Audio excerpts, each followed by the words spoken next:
तो हम लोग रिलेशन पढ़ रहे थे, ठीक है। और रिलेशन में हमने बहुत सारे क्वेश्चंस किए थे। हमारा रिलेशन टॉपिक जो था वो खत्म हो गया था। हम रिलेशंस में क्या कर रहे थे, बहुत सारे क्वेश्चंस कर रहे थे, ठीक है। तो हम उसी चैप्टर को फिर से कंटिन्यू करते हैं, बहुत सारे क्वेश्चंस फिर से करके देखते हैं, ठीक है। एक और क्वेश्चन ले लेते हैं हम लोग, क्वेश्चन नंबर 1 आज का, ठीक है। क्वेश्चन कुछ इस तरीके का है कि let R be a relation, let R be a relation, ठीक है। आर एक रिलेशन दिया गया हमारे पास, let R be a relation on Q, ठीक है। Relation on a set A बोला जाए, ध्यान से सुनना, relation on a set A बोला जाए तो यानी कि R is a subset of A cross A होता है।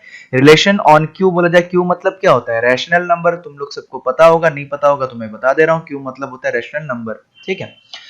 अब अगर आर जो होगा इस बार वो सबसेट होगा रैशनल नंबर का, क्यू क्रॉस क्यू का, ठीक है। Define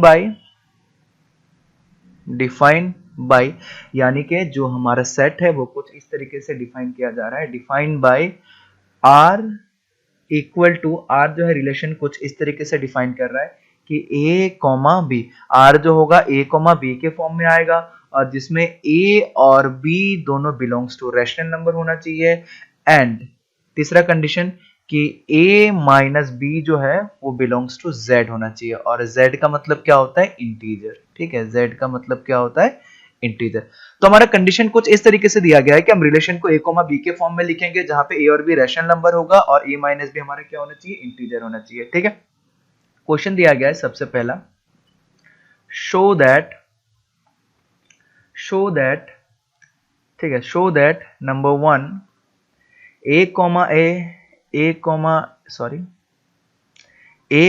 a belongs to relation, ठीक है। a comma A belongs to relation for all a belongs to q।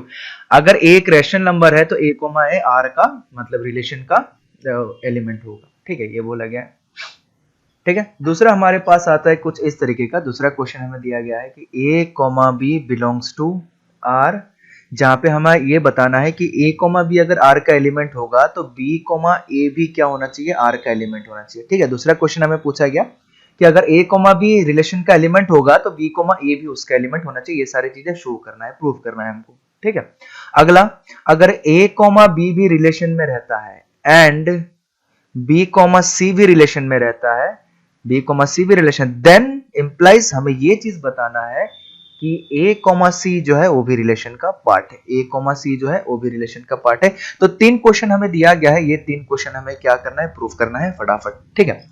चलो सबसे पहला क्वेश्चन हम लोग ले लेते हैं, ठीक है। हमारा रिलेशन क्या दिया हुआ था, हम एक रिलेशन को छोटे से लिख लेते हैं। हमारा रिलेशन दिया हुआ था a कॉमा ए, और सब लोग वीडियो को पॉज करके क्वेश्चन लिख लेना, वो a comma B belongs to rational number और a माइनस बी जो है वो इंटीजर होना चाहिए, a माइनस बी जो है वो इंटीजर होना चाहिए, ये हमारा रिलेशन, ठीक है। सबसे पहला क्वेश्चन जो हमारे पास था, प्रूफ करना था, क्या प्रूफ करना था कि a comma A belongs to अगर r है for all a belongs to rational number, ठीक है। हमें ये प्रूफ करना है कि a कोई भी रैशनल नंबर हो, हमें फर्क नहीं पड़ता, a कॉमा ए जो है वो r का एलिमेंट आएगा ही, ठीक है। तो मैंने ले लिया कि let a be any rational number, ठीक है, let a be any rational number, ठीक है। अगर मैं a माइनस बी करूंगा, लेकिन इस बार b की जगह क्या दिया हुआ है, सॉरी इधर b होगा, इधर b की जगह क्या दिया हुआ है, a दिया हुआ है, ठीक है। तो अगर मैं a माइनस ए करूंगा तो हमारे पास कितना आएगा, 0 आ जाएगा, और 0 बिलोंग्स टू क्या होता है, इंटीजर होता है। 0 हमारा कैसा होता है, इंटीजर होता है। अगर a minus a equal to integer आ रहा है, यानी कि जो भी एलिमेंट अगर मैं ले रहा हूं a कॉमा ए, ठीक है, स्टेप से अगर a minus a equal to integer आ रहा है तो उसका मतलब हम क्या बोल सकते हैं, a comma A belongs to r। यही चीज हमें प्रूफ करना था। हमें प्रूफ करना था कि a माइनस बी अगर इंटीजर है और a अगर एक रैशनल नंबर है तो a कॉमा बी हमारा किसका एलिमेंट हो जाएगा, रिलेशन का एलिमेंट हो जाएगा, ठीक है। पहला क्वेश्चन ये था, तो पहला क्वेश्चन हमने क्या कर दिया, प्रूफ कर दिया। Hence a comma a belongs to relation R for all a belongs to rational number, ठीक है, सिंपल इतना ही था। दूसरा क्वेश्चन, ठीक है, दूसरा क्वेश्चन हमें दिया गया था, दूसरा क्वेश्चन दिया गया था a comma b belongs to R, ठीक है, implies अगर a comma B belongs to r होता है तो हमें ये भी प्रूव करना है कि b कॉमा ए भी बिलोंग्स टू r होगा, यानी कि b कॉमा ए भी हमारे रिलेशन का एलिमेंट होगा। ये चीज हमको प्रूव करना है। ठीक है, मैं साइड वाला मिटा देता हूं। ओके, ठीक है। अब ये कैसे होगा, ये चीज हमें ध्यान रखना है। तो हमारा जो let a comma B be any rational number, ठीक है, कोई भी रैशनल नंबर है, ठीक है, कोई भी क्या है, रैशनल नंबर है, सच दैट हम इस तरीके से कंसिडर कर रहे हैं कि such that a minus B belongs to z।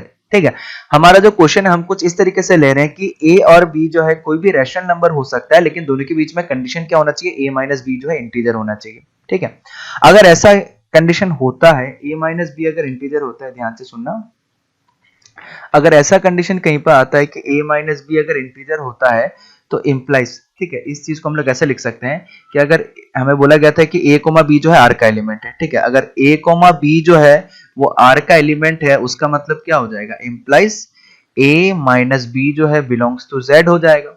ठीक है, अगर दो नंबर को माइनस करने से अगर इंटीजर आता है तो उन दोनों को रिवर्स करके माइनस करूंगा तब भी हमारे पास क्या आएगा, इंटीजर ही आएगा। वो अलग है, एक प्लस में आ जाएगा, दूसरा माइनस में आ जाएगा। ठीक है, अगर b माइनस ए भी इंटीजर हो रहा है तो b कॉमा ए भी क्या हो जाएगा, बिलोंग्स टू r हो जाएगा। ठीक है, किसी को थोड़ा सा कंफ्यूजन हो रहा होगा कि ऐसा कैसे हो गया, तो इसको हम लोग इस तरीके से समझ सकते हैं। मान लो दो रैशनल नंबर ले लो, एक 2.05 ले लिया, दूसरा 0.5 ले लिया, इसको माइनस करूंगा तो मेरे पास आएगा 2। अगर मैं उल्टा ले लूं कि 0.5 माइनस 2.05 तो इसका वैल्यू कितना आ जाएगा, -2 आ जाएगा। बट फाइनली दोनों केस में इंटीजर ही तो आया, एक प्लस के फॉर्म में आया, दूसरा नेगेटिव के फॉर्म में आया, तो इस केस में भी क्या होगा, दोनों जो है वो इंटीजर ही आएगा, एक प्लस के फॉर्म में आएगा, दूसरा जो होगा वो माइनस के फॉर्म में आएगा। ठीक है, लेकिन फाइनली क्या होगा, अगर a कोमा बी अगर z का एलिमेंट है, a माइनस बी अगर इंटीजर है तो b माइनस ए भी कैसा आएगा, इंटीजर ही आएगा। ठीक है, तो हेंस हम लोग क्या लिख सकते हैं, hence if a comma b अगर r का एलिमेंट है, implies b comma a also belongs to r। ठीक है, ये चीज हमने प्रूफ कर दिया। ठीक है, फटाफट इसको नोट कर लो जल्दी, आखिरी क्वेश्चन पे हम लोग जाते हैं। ठीक है, क्वेश्चन नंबर 3 हमारे पास क्या था, क्वेश्चन नंबर 3 हमारे पास क्या था, ध्यान से देखते हैं। क्वेश्चन नंबर 3 क्या था, क्वेश्चन नंबर 3 हमें दिया हुआ था, अगर a comma b belongs to r होता है, ठीक है, अगर a comma b belongs to r होता है and b comma c belongs to r होता है, तो हमें ये चीज शो करना है, देन इंप्लाइज हमें ये चीज शो करना है कि a कोमा c जो है वो भी बिलोंग्स टू r होगा। ठीक है, चलो सबसे पहले हमें क्या दिया गया है, a comma B belongs to r दिया गया है। अगर a comma B belongs to r दिया गया है तो a माइनस बी जो होगा वो इंटीजर होगा। ठीक है, दूसरा b कोमा सी भी बिलोंग्स टू r दिया गया, अगर b comma C belongs to r है तो b माइनस सी भी हमारा क्या होगा, इंटीजर होगा। ठीक है, a माइनस बी भी हमारा इंटीजर है, b माइनस सी भी हमारा इंटीजर है। अगर a माइनस बी हमारा इंटीजर है और b माइनस सी भी हमारा इंटीजर है, दो इंटीजर को ऐड करूंगा तो हमेशा क्या आएगा, इंटीजर ही आएगा। ठीक है, इंप्लाइज अगर ऐसा कंडीशन हो रहा है तो इंप्लाइज दो इंटीजर को ऐड करने से हमेशा इंटीजर आता है, कोई डेसिमल नहीं आ सकता वो। ठीक है, तो ये चीज आ गया। तो इसको जब हम सॉल्व करेंगे आगे तो हमें मिलेगा कि a minus B plus B minus C belongs to जो है वो z बन जा रहा है। तो b और b कैंसिल हो गया तो a minus C belongs to z हो जा रहा है। अगर a minus C belongs to z है उसका मतलब क्या, a comma C belongs to r हो गया। हेंस अगर a comma b belongs to r है एंड b कोमा सी भी बिलोंग्स टू r है तो उस केस में हमारा क्या हो गया, a कोमा सी भी बिलोंग्स टू r हो जाएगा। ठीक है, तो ये चीज हमें शो करना था, हमने ये चीज शो कर दिया। ठीक है, फटाफट इसको नोट करो जल्दी जल्दी, वीडियो को पॉज करो और नोट कर लो। अगला क्वेश्चन हम लोग देखते हैं, क्वेश्चन नंबर 2। ठीक है, आज का क्वेश्चन नंबर 2। क्वेश्चन नंबर 2 हमारे पास कुछ इस तरीके का आता है, let R be a relation on N. ठीक है, एन का मतलब क्या हो गया, नेचुरल नंबर। ठीक है, डिफाइंड बाय, सारा का सारा जो है वो नेचुरल नंबर होना चाहिए। डिफाइंड बाय यानी कि रिलेशन जो है कुछ इस तरीके का है कि R equal to A comma B, ठीक है, R equal to A comma B, जहां पे A और B दोनों बिलोंग्स टू नेचुरल नंबर होना चाहिए and A equal to B square होना चाहिए। ये हमारा कंडीशन है कि A इक्वल टू, कोई भी चीज अगर रिलेशन में आया तो सबसे पहले A और B नेचुरल नंबर होगा, दूसरा A जो है B स्क्वायर के बराबर होगा, ठीक है। आर द फॉलोइंग, क्वेश्चन बोला गया है कि आर द फॉलोइंग ट्रू, यानी कि जो भी क्वेश्चन दिया गया है क्या वो ट्रू है, ये चीज पूछा गया है। सबसे पहले क्या दिया गया है, सबसे पहले दिया गया है कि कहां गया question, A comma A belongs to R for all, A comma A belongs to R for all A belongs to natural number, ठीक है, ये बोला गया है। दूसरा इसमें बोला गया है, ठीक है, दूसरा इसमें बोला गया है कि a comma B belongs to R है, तो इम्प्लाइज हमारे पास क्या आ जाएगा, बी कॉमा ए भी बिलोंग्स टू आर आ जाएगा। ये चीज हमें बताना है कि सही है कि गलत है, ठीक है। तीसरा हमें बताना है कि अगर a comma B belongs to R है एंड लास्ट वाले की तरह के कि बी कॉमा सी भी बिलोंग्स टू आर है, तो जो है ए कॉमा सी भी बिलोंग्स टू आर होगा। ये ट्रू है कि फॉल्स है, इस बार ये पूछा, इस बार प्रूफ करने नहीं बोला, इस बार बोला गया justify your answer in each case, ठीक है, justify your answer in each case, ठीक है। ईच केस में हमारे आंसर को क्या करना है, जस्टिफाई करना है, ठीक है। चलो देखते हैं, एक एक करके देखते हैं। सबसे पहले हम हमारे रिलेशन को लिख लेते हैं। हमारा रिलेशन क्या था, ए कॉमा बी था, जहां पे a comma B belongs to natural number था और a equal to B square, ये हमारा रिलेशन दिया हुआ था, ठीक है। चलो सबसे पहला क्वेश्चन हम लोग उठाते हैं। सबसे पहला क्वेश्चन हमें क्या दिया गया था, a comma A belongs to R, a comma A belongs to R for all A belongs to natural number, ठीक है। ए कॉमा ए जो है वो आर का एलिमेंट होगा, ठीक है, ये बोला गया है, ठीक है।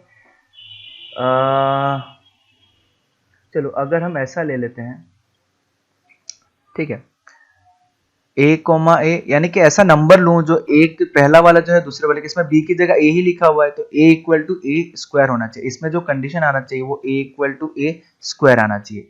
तो ए इक्वल टू ए स्क्वायर कब आ सकता है, ठीक है, ध्यान से सुनना। अगर मैं इस चीज को सर्च करूं कि a equal to a square कब आ सकता है, तो a square minus a equal to, अगर मैं जीरो करूंगा तो a into a minus one equal to zero, either a equal to zero और ए इक्वल टू वन, ठीक है। अगर, क्योंकि a equal to B square होना चाहिए रिलेशन के लिए, और इसमें a equal to a square दिया गया है, ठीक है, क्योंकि बी की जगह ए दिया गया तो हम ए इक्वल टू ए स्क्वायर लेंगे, ठीक है।